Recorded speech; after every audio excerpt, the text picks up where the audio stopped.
चुनावी मैदान में पहली बार कांग्रेस की महासचिव प्रियंका गांधी अपना हाथ आजमाने जा रही हैं। इस दौरान उन्होंने केरल के वायनाड में होने वाले उपचुनाव के लिए अपना नामांकन दाखिल किया। प्रियंका गांधी वायनाड से अपनी चुनावी पारी की शुरुआत करेंगी और पहली बार चुनाव लड़ेंगी। प्रियंका गांधी के नामांकन के समय कांग्रेस के कई बड़े नेता मौजूद रहे, जिनमें कांग्रेस सांसद राहुल गांधी, सोनिया गांधी, रॉबर्ट वाड्रा आदि शामिल थे। इस नामांकन के बाद बीजेपी ने कांग्रेस के खिलाफ मोर्चा खोल दिया है और जुबानी हमले किए हैं। For 5 years, Wayanad had to suffer Rahul Gandhi, and now Priyanka Gandhi, despite the fact, knowing fully well that Rahul Gandhi did not do anything for Wayanad, people suffered during the time that he was an MP. People suffered during the Wayanad tragedy and the landslide that we saw recently. Despite all that, almost shamelessly and brazenly, they parachute her, and this is a person who has not done anything in public life. She comes out during elections and says, "Ladki hoon, to lad sakti hoon," makes these statements and displays a hypocrisy and a double standard that is seldom seen in any other party. So, Priyanka Gandhi being parachuted into Wayanad is nothing but an attempt to hoodwink the people of Wayanad again. I don't think the people of Wayanad are ready to be fooled again as Rahul Gandhi fooled them this time in these elections in 2024. By not revealing to them that he was going to abandon the constituency. ये हमारे लिए बड़ा खुशी का दिन है कि हमारी नेता आज अपना डेब्यू करने जा रही हैं पार्लियामेंट के अंदर। आज नॉमिनेशन करेंगी और बड़ा उत्साह का माहौल है यहाँ पे पूरे वायनाड में कि जिस तरह अमेठी या रायबरेली के लोग इनको प्यार करते हैं, ये प्यार मैं यहाँ वायनाड में भी देख रहा हूँ इनके प्रति लोगों का। तैयारियां तो आप देख रहे हैं सर, उसके अलावा तैयारी विपक्ष भी करे बैठा है और सीधे तौर पर आरोप लगा रहा है कि एक इजी सीट दिखती है तो आप इधर आ रही हैं प्रियंका गांधी, अदरवाइज जो है तो आगे निकल नहीं भैया, जब वो जो कह रहे थे बड़ी टफ सीट है, वहां भी तो राहुल जी लड़के आए अभी।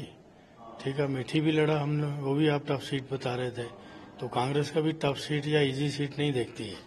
ठीक है, वो यहाँ के क्योंकि राहुल जी 2 बार यहाँ से चुने गए, तो यहाँ की जनता चाहती थी कि राहुल जी यहाँ पे रहें और रायबरेली की जनता चाहती थी वहाँ रहें। तो फिर परिवार का निर्णय हुआ, राहुल जी क्योंकि वायनाड छोड़ना नहीं चाहते थे, तो इसलिए मतलब हुआ कि भाई उन्होंने कहा कि आप नहीं तो आपके परिवार का कोई आदमी हो।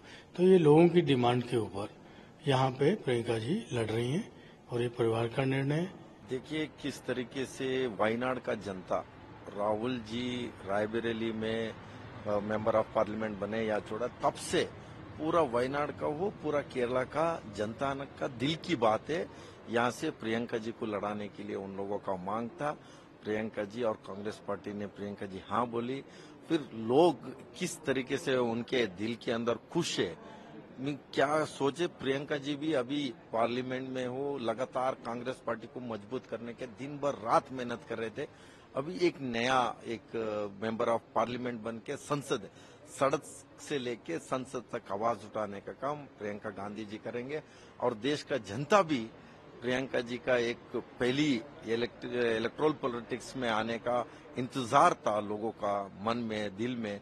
वो अभी आज नॉमिनेशन के तौर पे सबसे ज्यादा वोटों से यहाँ से जीत के मेंबर ऑफ पार्लियामेंट बन के इस देश का महिला का, गरीब, मजदूर, युवा, छात्र, सभी वर्ग, सभी समाज का आवाज उठाने का काम प्रियंका गांधी जी पार्लियामेंट में और सड़क में दोनों करने का काम करेगी। देखिए, बहुत भली महिला है प्रियंका जी और अच्छी बात है कि वो अपना नामांकन कर रही हैं और लड़ रही हैं और मेरी ढेर सारी शुभकामनाएं।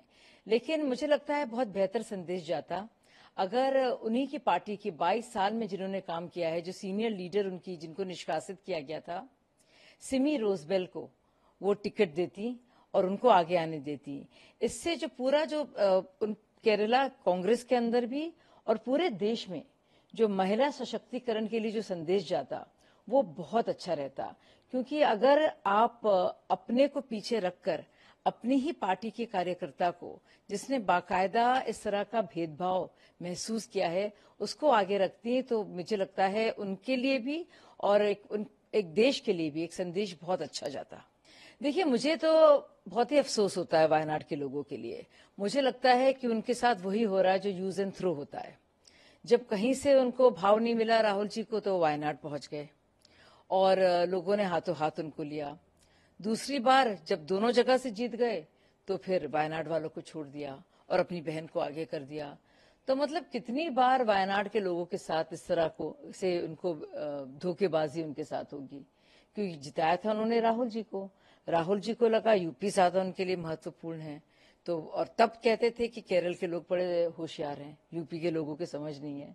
तो मुझे लगता है ये काफी अफसोस की बात है और वायनाड की पब्लिक को भी ये सोचना चाहिए कि क्यों वो इस तरह से इस्तेमाल हो रहे हैं एक खानदान से लगातार। देखिए, भारतीय जनता पार्टी ने नव्या हरिदास को उतारा है जो वहीं की हैं और उन्हीं की भाषा बोलती हैं, क्योंकि उसी प्रदेश की हैं।